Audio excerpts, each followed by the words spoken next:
People believe that JK was recently targeted at the camp in a way that is not great. There's also a harassment suit that has progressed with Jin, as well as the company talking about JK recently. So hey Dumplings, it's David Desai. Let's get into it. We're going to start on a lighter topic and one that is extremely exciting. JK recently got a little bit of a recognition thing. It's not really an award, but it's a pretty cool thing. Apple Music has their Met Gala list album. Is it associated with the Met Gala particularly? No. It isn't like anyone from the Met Gala had picked these particular songs or picked JK's album, and it's not really an award or anything like that, as I just said, but it is extremely cool and it is a big, meaningful recognition. Apple Music oftentimes recognizes some of the best songs. This is them confessing the truth and some of the most streamed songs are ones that they just like, as well as some of the ones that have impacted culture. This is typically what they would announce as their best song. However, the Met Gala album list is a list of songs that represent the Met Gala, so the boldness, the glamour, and stardom. So to be considered on that list as those things must mean that JK has progressed a lot in the US. Getting onto these lists really emphasize the impact that the boys have. Of course, it's an achievement to get onto any list, but it of course is also very strategic. I have my doubts that a PR person wasn't involved. So I believe that JK's PR team was working overtime and had submitted to be considered for this list. And of course, he was going to get it because his album is amazing.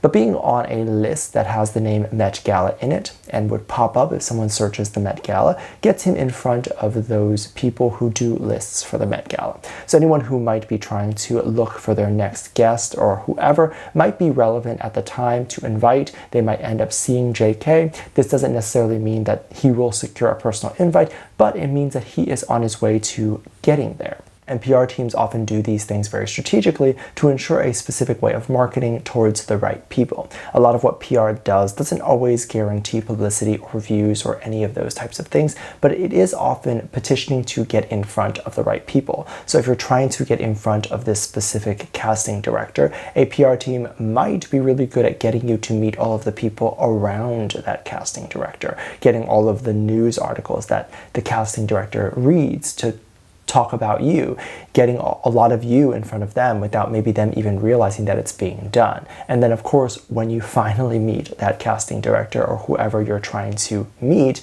they now know you and they feel like you're a lot more famous than you actually are because they feel like they've seen you everywhere. It's a little creepy, yes, but it's how it's done. And of course, they're more likely to then cast you.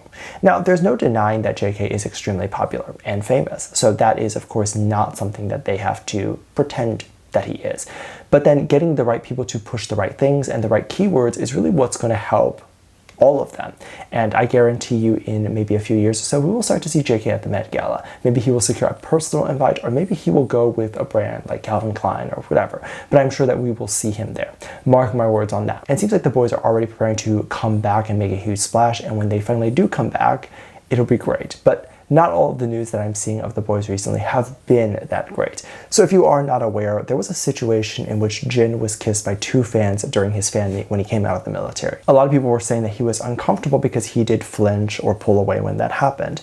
But the ongoing lawsuit that is happening with this has nothing to do with him. I believe he was not the one that decided to pursue both of these people. And if he did pursue both of these people that kissed him, I think the case would have finished a lot faster. So I do want to emphasize that he's not actually going after these fans. So initially the lawsuit had stopped in March because they were trying to track down one of the people that had kissed Jin. So who apparently was in their 50s, and she went to Japan and she lived in Japan. And then the lawsuit tried to get Japanese authorities to help, but maybe the laws are different over there. I don't fully know what the situation is, but they couldn't get her. So the case just kind of stalled and stayed there. And I guess they were just waiting to see if she entered Korea again and maybe prosecute her there, because that would be where and when she would be able to be prosecuted. And of course, I'm sure you guys are wondering what the prosecution charges for something like this would be. And it can be up to a year in prison or a little over $2,000 in fines. And of course, whether they would be going to prison or paying the fine would be up to the specific charges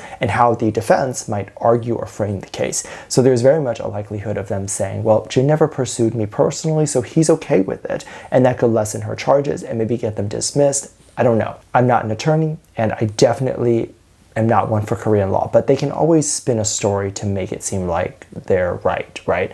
The issue still remains that she could not be found.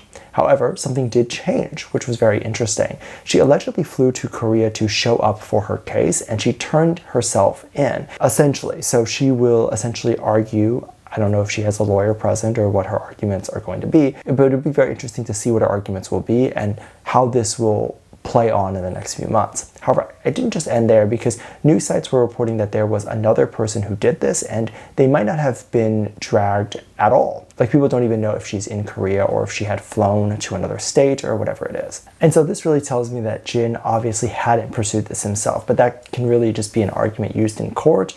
Because I'm sure if the audience list or the people who bought tickets and those names were subpoenaed, you would be able to find who did it, like who were actually the two that kissed him. And the fact of the matter is, that list seemingly has not come out now. Would you be able to find out exactly who it was based off of the list? Probably not, because there's so many people. But then you could do the job of going through that list, and then you can simply just check their faces and IDs and match it up to the person who was kissed, right? So I think that it's interesting. They haven't done that yet. I'm wondering if they're thinking that it costs too much money to do that, like more money than they would get from the charges. I don't know what the situation is here, but I just find the whole situation very strange, and I'm very curious to see what's going to happen going forward with this. And of course, just the shameless plug here, if you do want to check out some K-pop videos and react to them with me, I do a bunch of reaction videos over on my Patreon. We have a great time fangirling and laughing about all sorts of different content over there. So if you're interested in various different K-pop groups, as well as reality show moments and cute compilation moments, then make sure you check it out. I'll leave a link at the top of the description. And of course, speaking of harassment charges and things like that, there have been a slew of things going forward, which I think are very interesting. There have been a lot of talks about what people would do to JK or some of the other BTS members if they were to see them, with things being talked about of what they would do to JK if they were in a room alone with him. This, in many cases, is considered a threat, because if it's not with their consent and if they do not want that, then it would not be good. It can feel like the same thing as if someone were to say that if they were to get someone in a room alone, they would murder them. It holds the same connotation. Now, unfortunately, all of the boys, especially now being in the military, are very strong, and they likely would be able to fight out of that situation. But imagine if they or someone they know is seeing this online, especially if it's their parents. Imagine if your kids are being talked about in this way. How would you react to this? Some of the comments are specifically very graphic, and I would imagine that a parent would not want to read that and talk about their children and see that their children are being talked about doing things like that. There are studies that show that when kids are exposed to comments and things like this, it's pretty much the same as if they were being shown 18+ content, like videos, and it can really scar them for life and really damage them mentally. But we also have to consider things like their audience is very young. BTS's audience can be very young, and a lot of the audience in K-pop is very young. And if they're sitting there and reading things like that, that can definitely be really inappropriate. I see no difference from saying this versus saying the exact same thing in person to them. But the difference is most people wouldn't say this in person to them, because this is crazy, and they likely would be tackled or escorted out of the venue if they were to say this to any person, let alone a celebrity. There were some claims that talked about doing this to JK in the military, or trying to find him in the military to do stuff like this to him.